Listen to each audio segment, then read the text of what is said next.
Iniimbestigahan at sinuspindi na sa pagkapari ng Catholic Bishops' Conference of the Philippines o CBCP ang Monsenyor na inaresto sa Marikina dahil sa tangkang pang-aabuso sa ibinuga sa kanyang menor de edad. Nakatutok si Trisha Zafra.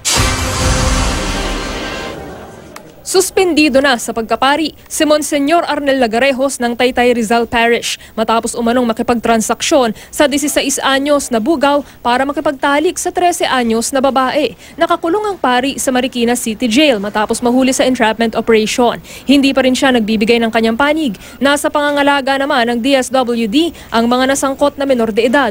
Ang pamilya ng biktima tumangging magbigay ng pahayag sa media.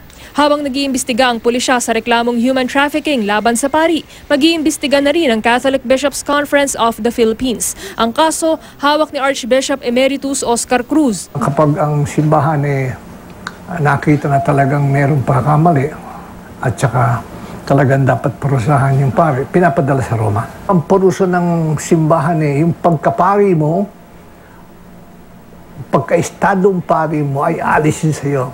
Wala raw masamang record ang 55 anyos na pari sa Diocese of Antipolo o CBCP. Pero tingin ni Cruz, maaaring hindi ito ang unang pagkakataong ginawa ito ng Monsenyor. Sinakay pa raw yata ng sakyan, dadalhin pa yata sa isang lugar, ewan kung saan.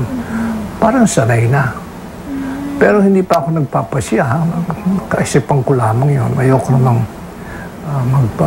naisip ko lamang, kung ito'y totoo at mapatunayan totoo itong kaso, buhay pa si Judas sa simbahan.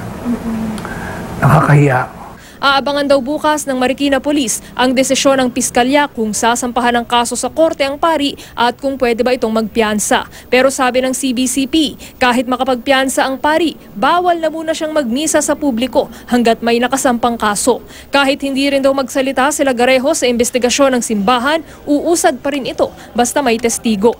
Nakikipagtulungan na rin ngayon ang Diocese of Antipolo sa investigasyon kaugnay ng pagkakaaresto kay Lagarejos. Trisha Zafra, Nakatutok, 24 Oras.